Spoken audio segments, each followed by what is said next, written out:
I do want to take a step back and go back to that Crown Estate profit. You said that the royals do get some of those profits. So essentially, does King Charles have an income?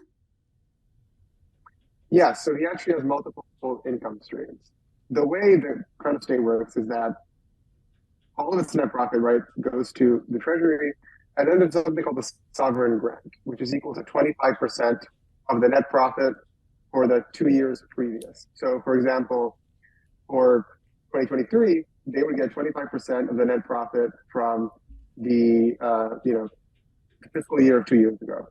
Um, when we last looked at it last year, in 2022, the sovereign grant was $108 million. And the way that works is that a portion of it, a smaller portion of it, goes to maintenance costs for Buckingham Palace, and then a larger portion, so out of the 25%, you have 10% goes to Buckingham Palace, 15% goes to basically the royal family's annual travel, formal events, housekeeping, payroll, things like that. But as king, Charles has another income stream from an ancient institution called the Duchy of Lancaster. It's basically a private estate that holds according to the latest report, $820 million in net assets. He now gets a sort of an income stream from that, from its net profits. Last year, that was 30 million. And unlike the sovereign grant, which is taxed, this is in theory tax-free, although the Queen had agreed in 1993 to pay tax on it, and King Charles has said he would pay tax on it as well. And this is not the only institution like this. The Duchy of Lancaster, owns a lot of real estate and properties throughout the UK, including sort of, cottages and land and the like. There's also a larger institution similar to it called the Duchy of Cornwall, which is what the Prince of Wales has stewardship over. So, King Charles was Prince of Wales for a very long time, but now that's passed on to William. And it's similar. Same with the Duchy of Cornwall.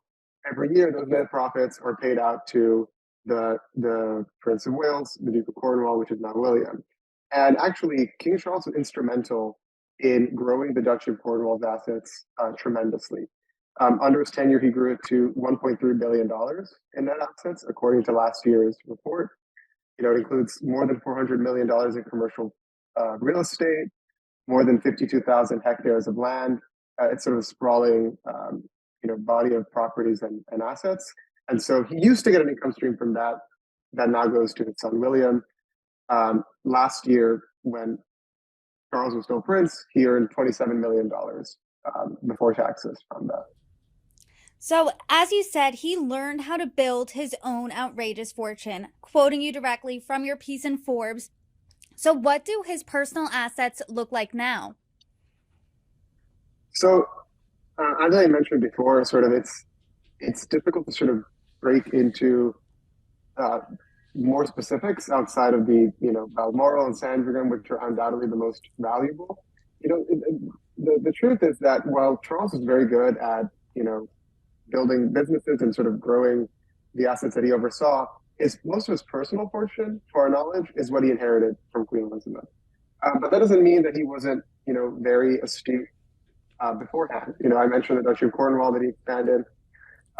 When he was running that, he also created the largest organic food brand in the UK, which was made from products that he farmed organically on his own farm. He also set up a foundation that owns two historic castles in Transylvania and Romania that are run as bed and breakfasts. So there's a lot of really interesting assets that the king, built up and developed that aren't, directly owned by him anymore, or were never directly owned by him. That sort of show the way he was able to grow the assets he oversaw, grow his income, and sort of run them as a good business person would.